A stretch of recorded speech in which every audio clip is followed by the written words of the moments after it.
আসসালামু আলাইকুম। আপনারা সবাই কেমন আছেন? আমি আলহামদুলিল্লাহ ভালো। আজকে আপনাদের সামনে আমি একটা নতুন ভিডিও নিয়ে আসলাম। আজকের ভিডিওতে দেখুন আমি আম নিছি। আমগুলো অনেক সুন্দর, খেতেও খুব মিষ্টি। তাই আমি আজকে একটা রেসিপি তৈরি করুম। রেসিপির নাম কি জানেন? আম রসালো পিঠা। তার জন্য আমি 3টা আম নিছি। এই যে নিছি আটা, নিছি চালের গুঁড়া আর গুড়। আমি সুন্দর করে ছুলে কচলাইয়া নিব। আমি আমগুলা পরিষ্কার করে দেখুন আমগুলো আমি ছেঁকে নিতেছি। আমগুলা ছেঁকে নিলে এই যে আমের শুলে যে আঁশগুলা সেগুলা থাকবো না, তাই আমগুলা সুন্দর করে আমি ছেঁকে নিতেছি। দেখুন আমার আম ছাক হয়ে গেছে, কি সুন্দর হয়েছে দেখতে, কালারটা সুন্দর হয়েছে।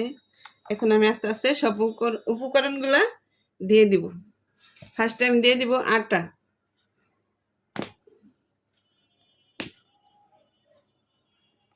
দিয়ে দিলাম আটা। এখন দিয়ে দিব চালের গুঁড়া,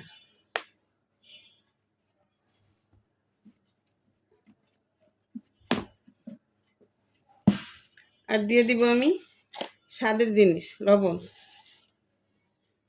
আর দিয়ে দিব দেখুন আমরা অনলাইনে গুড় আনছিলাম, দিয়ে দিব গুড়। আপনারা চাইলে চিনিও দিতে পারেন, গুড়ের জায়গায় চিনিটাও ব্যবহার করতে পারেন। এখন আমি সবটি উপকরণ একলগে মেখে নিব। আমি আম দিয়া পিঠা বানাইতেছি। দেখুন আমি এই সব উপকরণ একসাথে দিয়ে মেখে নিছি। আমার পিঠার নাম কি জানেন? আম রসালো পিঠা।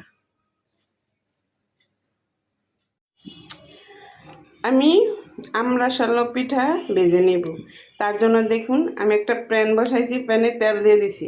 এখন একে একে আমি পিঠাগুলা দিয়ে দিব।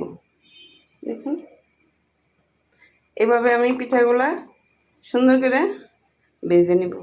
দেখুন কি সুন্দর একটা কালার আইছে, দেখতেও কত সুন্দর। তা এভাবে আমি সব পিঠাগুলা ভেজে নিব।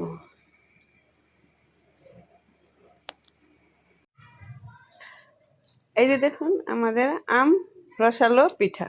আম রসালো পিঠা দেখতে কত সুন্দর হয়েছে, কালারটা কত সুন্দর, আর খেতে খুব সুস্বাদ হয়েছে। আপনারা বিশ্বাস করবেন কি না, অনেক সুন্দর একটা গন্ধ হয়েছে। তাই আপনারা বাসায় অবশ্যই বানাই খাবেন, কেমন হয় আমারে জানাবেন। তা আমি কথাটা বলছি এরকম কি না, না মিথ্যা কথা, অবশ্যই জানাবেন।